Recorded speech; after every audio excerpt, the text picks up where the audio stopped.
প্রিয়তমা, আমি তোমাকে অনেক ভালোবাসি। সে কথা আজ পর্যন্ত তোমাকে বোঝাতে পারিনি।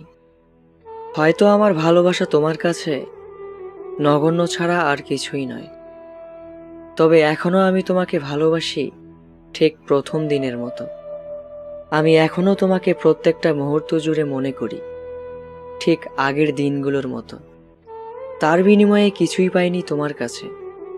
তোমার কাছে যা পেয়েছি তা হলো কষ্ট নামক একটা অভিশাপ।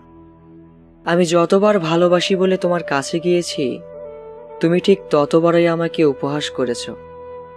তারপরেও অগণিত কষ্ট আর অবহেলা বুকে চেপে রেখেও ভালো থাকার মিথ্যা অভিনয় করেছি। কখনো বুঝতে দেইনি কতটা কষ্টে আছি আমি। তুমি কখনো বুঝতেও চাওনি কিসে আমার কষ্ট। তুমি কখনো এটাও বুঝতে চাওনি কোন বিষয়গুলো আমার ভালো লাগে। আসলে সত্য কথা বলতে তুমি আমাকে ভালোই বাসোনি কোনোদিন। হয়তোবা আমি তোমার যোগ্য নই। যদি যোগ্যই হতাম, তাহলে এত বেশি অবহেলিত হতাম না তোমার জীবনে। একটা কথা কি জানো, এই পৃথিবীতে কেউ ব্যস্ত নয়।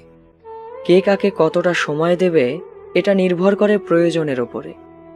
প্রয়োজন মনে হলেই প্রিয়জনের সাথে কাটানো যায় অনেকটা মূল্যবান সময়, যেটা আমি তোমার কাছ থেকে কখনো পাইনি।